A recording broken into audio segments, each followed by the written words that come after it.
Coca-Cola, nom de la célèbre boisson à la bouteille si populaire venue tout droit des États-Unis. Le Coca-Cola est la boisson sucrée sans alcool préférée et admirée au monde. Et pour cause, sur notre planète, il se boit plus de 4000 litres de coca chaque seconde, soit 350 millions de litres par jour. Un Français boit plus de 60 litres de Coca-Cola par an, soit plus de 50% de plus qu'en 1990 contre 99,5 litres pour un Américain. Les Mexicains sont quant à eux les plus grands consommateurs de ce soda, avec 105,9 litres par an et par habitant. De plus, un adolescent entre 13 et 18 ans consomme 1 à 2 verres par jour. Mais cette consommation n'est pas sans danger. Ce soir, nous allons mettre à jour les secrets cachés de cette célèbre marque. Le Coca-Cola est-il dangereux pour la santé? En quoi certains composants du Coca-Cola sont-ils dangereux?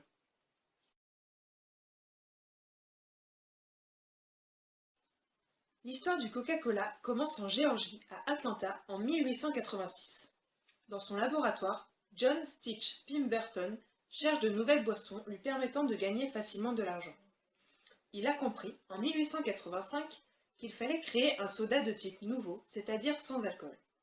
En effet, le 25 novembre 1985, le maire d'Atlanta organise un référendum sur la question de l'interdiction de l'alcool dans la ville. Atlanta devient alors une ville saine, pour une période d'essai de 2 ans durant lesquels la vente d'alcool est interdite.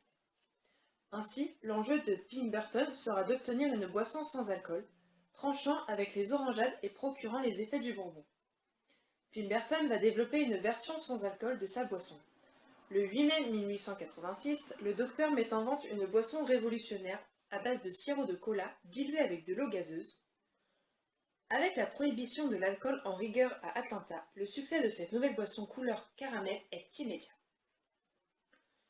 Cependant, la recette de cette boisson reste inconnue. Une rumeur court disant que quelqu'un a réussi à photographier la recette et l'a rendue publique. Dans la recette originale, il y aurait de l'eau, de l'acide phosphorique, de l'acide citrique, de la caféine, du saccharose, du jus de citron, de la vanille, du caramel, de l'huile essentielle d'orange, de citron, de muscade, de coriandre, de néroli et de cannelle. Bonsoir mesdames et messieurs, on se retrouve aujourd'hui dans un nouvel épisode de E égale TPE. Le Coca-Cola a donc été inventé en 1886 par John Stitch Pemberton. C'est un soda très demandé. Malheureusement, sa consommation n'est pas sans danger. Nombreux de ses composants ont un effet néfaste pour notre santé. Mais alors, quels sont ces composants? Quels sont leurs effets? Une consommation régulière est-elle dangereuse? La réponse ce soir dans E égale TPE.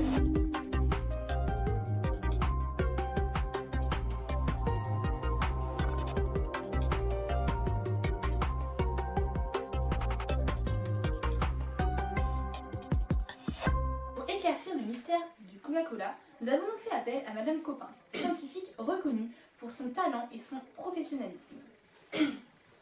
Bonsoir Madame Coppens. Bonsoir. Nous avons donc fait appel à votre aide pour nous aider à élucider le mystère du Coca-Cola. En effet, je me suis interrogée sur les différents composants de cette boisson et ses conséquences sur l'organisme. Mais seulement, la recette du Coca-Cola n'est pas dévoilée. Je me suis donc concentrée sur les principaux composants de cette boisson, que sont l'acide phosphorique, la caféine et le saccharose. Mais selon vous, quels sont leurs effets? Je sais que le sucre peut emmener des maladies telles que l'obésité et le diabète, mais concernant les autres composants, je n'en ai aucune idée. Eh bien, nous allons voir ça. Pour commencer, je me suis interrogée sur la quantité de saccharose présente dans un litre de Coca-Cola. J'ai donc réalisé un dosage colorimétrique de cette boisson. Mais avant ça, j'ai décoloré cette boisson car sa couleur caramel pourrait altérer mes résultats lors du calcul de l'absorbance avec le spectromètre. J'ai mis 100 ml de Coca-Cola dans un bécher.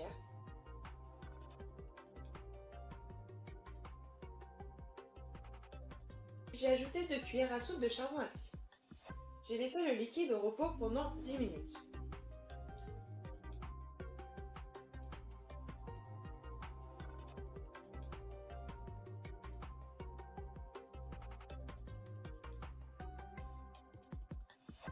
Le temps écoulé, j'ai filtré le Coca-Cola.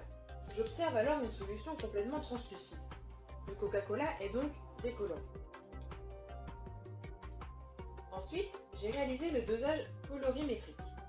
Je mets de l'eau à bouillir, je numérote les tubes à essai, je prépare 5 tubes contenant chacun une quantité définie de réactif 3,5 DNS, d'eau déminéralisée et une solution de glucose. Ces tubes me serviront pour réaliser ma gamme étalon. Je prépare également une expérience témoin ne contenant pas de glucose, ainsi qu'une autre solution contenant pour glucose le Coca-Cola. J'homogénéise tous mes tubes, puis je les insère dans de l'eau bouillante durant 5 minutes. Le temps écoulé, je les mets sous l'eau froide pour stopper la réaction. J'y ai ajouté 15 ml d'eau distillée. Je verse le contenu de mes tubes dans les cuves au spectromètre. J'introduis mes cuves dans le spectromètre pour calculer l'absorbance. Ensuite, j'ai réalisé un graphique avec les résultats obtenus lors de mon expérience. J'obtiens le graphique suivant. En analysant mes résultats, je me suis rendu compte que mon expérience a échoué. En effet, nous avons trouvé une absorbance de 0,38, ce qui correspond à un taux de saccharose de 0,22 g par litre. 0,22 g par litre correspond à moins d'un carré de sucre pour un litre de boisson. Mon expérience a donc échoué. La défaillance de la machine, l'imprécision de mes manipulations ou la décoloration du coca à l'aide du charbon actif ont dû altérer mes résultats. J'ai donc réalisé une seconde expérience à l'aide d'un réfractomètre. Je suis partie de l'éventualité que le gaz contenu dans le coca pouvait fausser mes résultats. J'ai donc décidé d'enlever le gaz du Coca-Cola. Pour dégazéifier la boisson, je l'ai tout simplement laissé à l'air libre durant une semaine. Nous avons donc réalisé l'expérience avec deux types de solutions. Une avec du Coca-Cola dit normal, avec bulle, et l'autre du Coca-Cola dégazéifié, afin de trouver mes résultats le plus précis possible. J'ai pris une goutte du premier liquide que j'ai placé dans le réfractomètre, puis j'ai lu le taux de sucre, je renouvelle l'expérience avec l'autre solution. Pour le Coca-Cola dit normal, j'ai obtenu 9% de sucre, soit 9 g pour 100 ml, soit 900 g pour 1 litre, ce qui correspond à 18 morceaux de sucre pour 1 litre de boisson. Pour le Coca-Cola dégazéifié, j'ai obtenu 10% de sucre, soit 10 g pour 100 ml, soit 100 g pour 1 litre, ce qui correspond à 20 morceaux de sucre pour 1 litre de boisson. La déclaration nutritionnelle sur la boisson est de 10,6 g de saccharose pour 100 ml, soit 100,60 g pour 1 litre. Je peux donc dire que mon expérience réalisée avec du coca dégazéifié a réussi et que le Coca-Cola contient 20 morceaux de sucre pour 1 litre de boisson. De plus, le gaz est bien un agent perturbateur pour mon expérience. Par la suite, je me suis intéressée sur les effets de l'acide phosphorique sur l'organisme. Je cherchais à savoir si oui ou non il avait un effet corrosif sur l'appareil digestif. Madame Coppens, avant que vous ne continuiez, pouvez-vous nous rappeler de quoi est constitué l'appareil digestif? Aucun souci. Il est composé de la bouche, du pharynx, de l'œsophage, de l'estomac, du foie, du pancréas, de l'intestin grêle, du côlon et enfin du rectum. J'ai donc coupé 2 morceaux de viande de 10 grammes chacun. Je les ai introduits dans 2 béchers différents. L'un contenant de l'eau, il me servira d'expérience témoin, et l'autre du Coca-Cola. J'ai relevé la masse des 2 morceaux de viande à une durée déterminée préalablement, soit à 10 minutes, 30 minutes, 1 heure et enfin une semaine. J'obtiens les résultats suivants. J'observe que de 0 à 1 heure, les masses de viande augmentent. Elles augmentent car les viandes se gorgent de liquide. Cependant, elles augmentent de 0,83 g pour celles plongées dans le Coca-Cola et de 2,45 g pour celles plongées dans l'eau. La masse de viande plongée dans le Coca-Cola est plus petite que celle plongée dans l'eau car le Coca-Cola commence à dissoudre une partie de la viande. Au bout d'une semaine, l'aspect de la viande a complètement changé et principalement sa couleur. La viande plongée dans de l'eau s'est éclaircie alors que la viande plongée dans du Coca-Cola est devenue marron.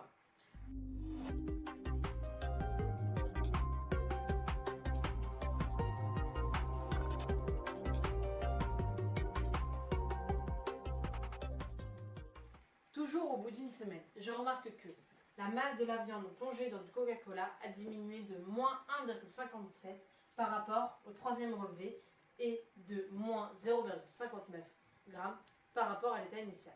Alors que la masse de la viande plongée dans de l'eau n'a pas diminué par rapport au troisième relevé, mais a augmenté de 2,45 g par rapport à l'état initial. Par la suite, j'ai mesuré le pH du Coca-Cola afin de savoir si ce soda était une boisson acide ou alcaline. J'ai utilisé du papier pH. J'ai versé une quantité de Coca-Cola dans son bouchon et j'y ai introduit le papier pH.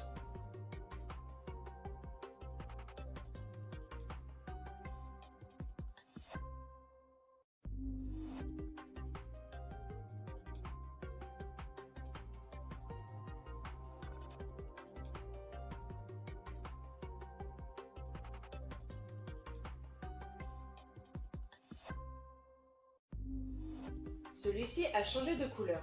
J'ai donc regardé sa correspondance et j'ai trouvé un pH égal à 3.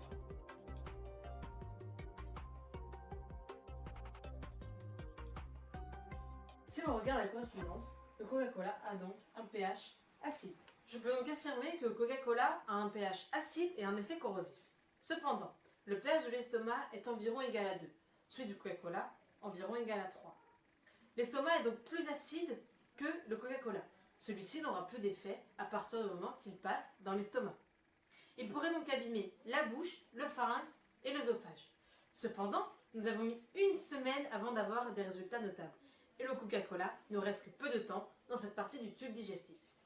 Je peux donc affirmer que oui, le Coca-Cola a un effet corrosif, mais que celui-ci n'affecte pas le tube digestif. Pour résumer, il y a un fort taux de sucre dans le coca et beaucoup de caféine. Pour une consommation régulière et importante, le sucre, la caféine et l'acide phosphorique peuvent être néfastes et engendrer des soucis de santé. Madame Coppens, vous avez travaillé donc sur ces maladies que pourrait engendrer une forte consommation de Coca-Cola. En effet, tout d'abord, je me suis concentrée sur les effets d'une forte consommation de saccharose. J'ai fait appel à Madame Karine Guimbretière, nutritionniste et diététicienne à Gétigny. Vraiment, vous vous rendez compte que si quelqu'un boit 1 litre de coca, il va avoir beaucoup trop de sucre dans son organisme par rapport à ses besoins de base. Tous les groupes d'aliments sont essentiels, sauf un groupe qu'on peut ne pas avoir, c'est le sucre. Le sucre pur, le saccharose. Le sucre n'est pas utile, le saccharose dans notre alimentation. On peut ne pas en avoir, on n'en a pas besoin. Alors les effets, ça s'appelle les maladies métaboliques. Donc si on prend trop de sucre, on va aussi prendre trop de poids. On va avoir des problèmes de diabète. Et du coup, l'un va engendrer l'autre. C'est-à-dire que plus on prend du poids, plus on arrive à ces métaboliques, plus on va avoir des risques de diabète. Et plus on a un problème de diabète, plus on prend du poids parce qu'on commence à prendre de l'insuline.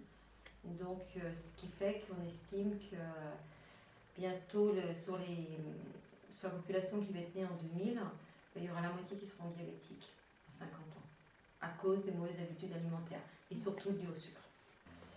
Les maladies que le sucre peut engendrer, c'est surtout le diabète, mais ça peut être aussi l'obésité, le surpoids. L'effet néfaste du coca va être d'abord leur faire prendre du poids à l'âge du jeune adulte, avec le temps, et plus tard engendrer un diabète, c'est sûr. Mais ce ne sera pas la première intention. Que si une personne de mon âge se met à boire beaucoup de coca, elle pourrait développer directement un diabète. Par la suite, je me suis concentrée sur les effets liés à une consommation d'acide phosphorique. Nous avons vu qu'il n'avait pas d'effet corrosif sur l'ensemble de l'appareil digestif. Cependant, il peut avoir d'autres conséquences. Il peut être par exemple à l'origine d'insuffisance rénale. L'insuffisance rénale aiguë qui se caractérise par une baisse brutale et importante de la filtration glomérulaire et par une élévation brutale de la créatinémie. L'insuffisance rénale chronique qui se caractérise par une diminution progressive et irréversible de la fonction rénale. Pour finir, j'ai travaillé sur les effets de la caféine car je sais que la caféine pure est dangereuse. En effet, elle peut avoir des conséquences importantes au-delà d'une certaine dose. Elle peut par exemple provoquer des insomnies, des palpitations cardiaques et des nausées. Une canette de Coca-Cola de 33 centilitres contient 33 mg de caféine. Une bouteille d'1,5 litre en contiendra donc 150 mg. Cependant, c'est dans une consommation de 100 et de 160 mg qu'on commence à ressentir ces effets néfastes. La limite de consommation est autorisée à 200 mg par jour. Au-delà, il y a un risque d'intoxication pouvant provoquer des problèmes respiratoires, digestifs, urinaires, une accélération du rythme cardiaque et des problèmes neurocomportementaux comme l'anxiété, l'insomnie, l'agressivité ou encore des problèmes cardiaques. C'est vrai que l'on dit on prend un café pour se réveiller, se rebooster. Oui, en effet. Cependant, la caféine aura un effet protecteur contre certaines maladies comme Parkinson ou Alzheimer. De plus, d'après une étude scientifique, la caféine aurait un effet protecteur contre certains cancers comme celui de la prostate, du foie, du sein, colorectaux ou de la peau. Elle aurait donc un effet préventif. La caféine aurait alors un effet néfaste lors d'une forte consommation, mais à long terme, avec une consommation modérée, elle pourrait donc apporter des effets positifs. On peut dire ça en effet. Après, tout dépend de la personne, de son profil. Certaines personnes ayant une consommation régulière et importante peuvent ne pas ressentir les effets cités précédemment, qu'ils soient positifs ou négatifs, alors que des personnes ayant une consommation modérée peuvent les ressentir. Il faut donc faire attention à notre consommation de manière générale et encore plus pour les personnes ayant déjà eu des problèmes de santé liés à une forte consommation de caféine. Grâce à vos informations, nous allons donc pouvoir répondre à notre problématique qui était, je vous le rappelle, en quoi certains composants du Coca-Cola sont-ils dangereux pour la santé. Au final, le coca est dangereux car certains de ses composants, comme l'acide phosphorique, la caféine et le saccharose, peuvent entraîner des maladies. Une personne qui en boit régulièrement et de manière importante aura beaucoup plus de risques de développer une maladie et donc des effets néfastes qu'une personne qui en boit occasionnellement. Le coca est dangereux sur le long terme. Madame Coppens, merci d'avoir été avec nous et de nous avoir apporté toutes ces connaissances et à bientôt. Au revoir. C'est déjà la fin de cet épisode. La semaine prochaine, dans un nouvel épisode de E égale TPE, nous nous demanderons si la boisson Actimel a des effets aussi bénéfiques que le prétend la marque. Chers téléspectateurs, merci d'avoir été avec nous ce soir et on se retrouve la semaine prochaine.